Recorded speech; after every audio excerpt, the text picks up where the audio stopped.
Puente. Cuando hablamos de un puente, decimos que es una construcción que permite salvar un accidente geográfico o un obstáculo físico. El diseño de cada uno varía dependiendo de su función y de la naturaleza del terreno. Podemos decir que estos pueden ser clasificados por la forma en la que 4 fuerzas de tensión, compresión, flexión y tensión cortante están distribuidas en toda su estructura. La mayor parte de los puentes emplea todas las fuerzas principales en cierto grado, pero solo unas pocas predominan. La separación de fuerzas puede estar bastante clara. En un puente suspendido, los elementos de tensión son distintos en forma y disposición. En otros casos, las fuerzas pueden estar distribuidas entre un gran número de miembros, tal como uno apuntalado o no muy perceptibles a simple vista como en una caja de vigas. Cuando hablamos de tipos de puentes, existen 5 tipos que son los principales. Pueden ser de viga, que acá en el post les doy el ejemplo, que estos trabajan a tracción en la zona inferior de la estructura y compresión en la superior, es decir, soporta un esfuerzo de flexión. No todos los viaductos son puentes viga, muchos son en ménsula. Ménsula. Trabaja a tracción en la zona superior de la estructura y compresión en la inferior. Los puentes atirantados, como se muestran en la foto, son una derivación de este estilo. En arco. Trabaja a compresión en la mayor parte de la estructura y es usado desde la antigüedad. El puente colgante. Trabaja a tracción en la mayor parte de la estructura. Apuntalado. Compuesto de elementos conectados con tensión, compresión o ambos. Y el atirantado, que su tablero está suspendido de uno o varios pilones centrales mediante obenques. Cuando hablamos de puente colgante, decimos que es un tipo de puente en el que la plataforma, o sea, la parte que soporta la carga, se cuelga por debajo de los cables de suspensión mediante tirantes verticales. Desde la antigüedad, este tipo de puentes han sido utilizados para salvar obstáculos y con el paso del tiempo y la introducción y mejora de los materiales de construcción, en la actualidad podemos decir que son capaces de soportar el tráfico rodado o de líneas de ferrocarril. Algunas ventajas que podrían tener este tipo de puentes podría ser la cantidad de material empleado en la construcción es mucho menor que la necesaria para un puente apoyado, ya que para la misma carga los materiales resisten mucho mejor a tracción que a compresión. Pueden tener la plataforma a gran altura, permitiendo el paso de barcos muy altos.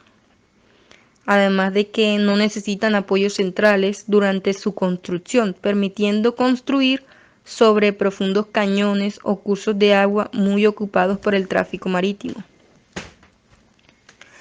También tienen algunas desventajas, como que al faltar rigidez, el puente se puede volver intransitable en condiciones de fuertes vientos o turbulencias y requeriría cerrarlo temporalmente al tráfico.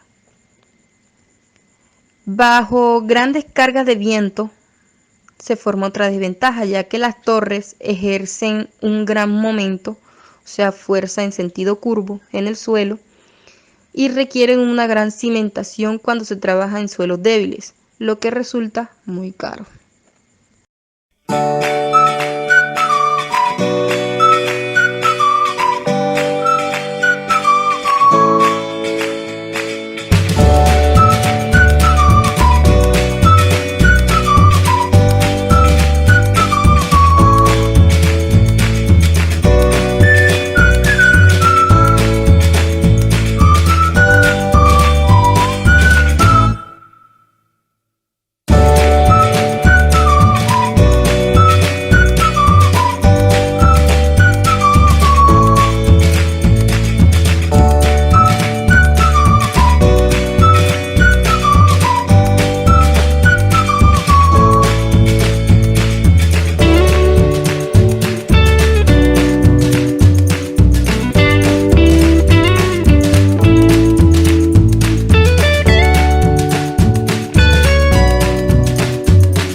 Bueno, para iniciar aquí podemos divisar las partes principales en este tipo de puentes, como son el cable principal, los tirantes, las torres, el anclaje y la armadura.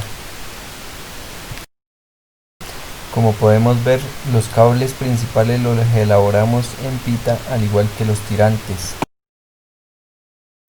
Las torres fueron realizadas en madera, como lo fue también la armadura y el anclaje.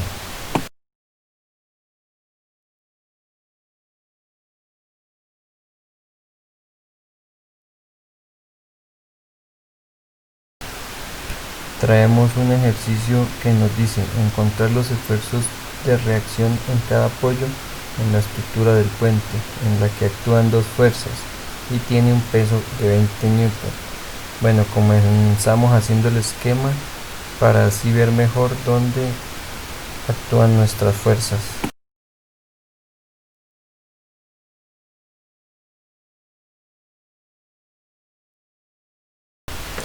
Bueno, aquí ubicamos las respectivas fuerzas y distancias que tenemos.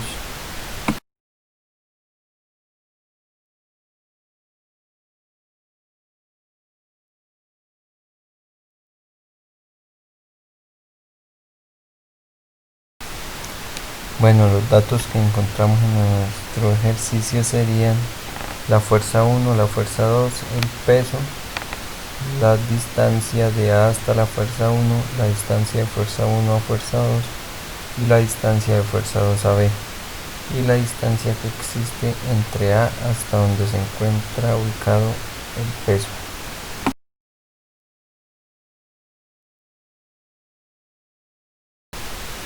Bueno, luego indicamos donde se encuentra ejercida nuestra fuerza A y nuestra fuerza B.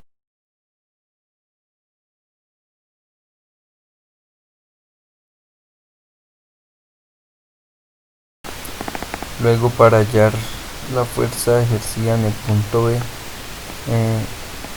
con la suma de los momentos de cada punto, despejamos la fuerza en el punto B.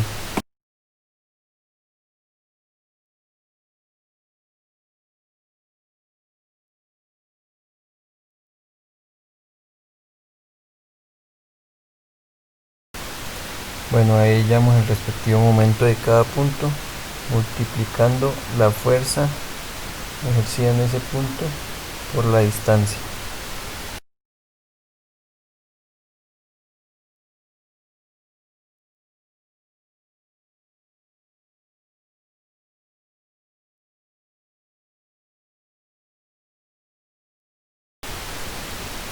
Luego despejamos para hallar la fuerza en B.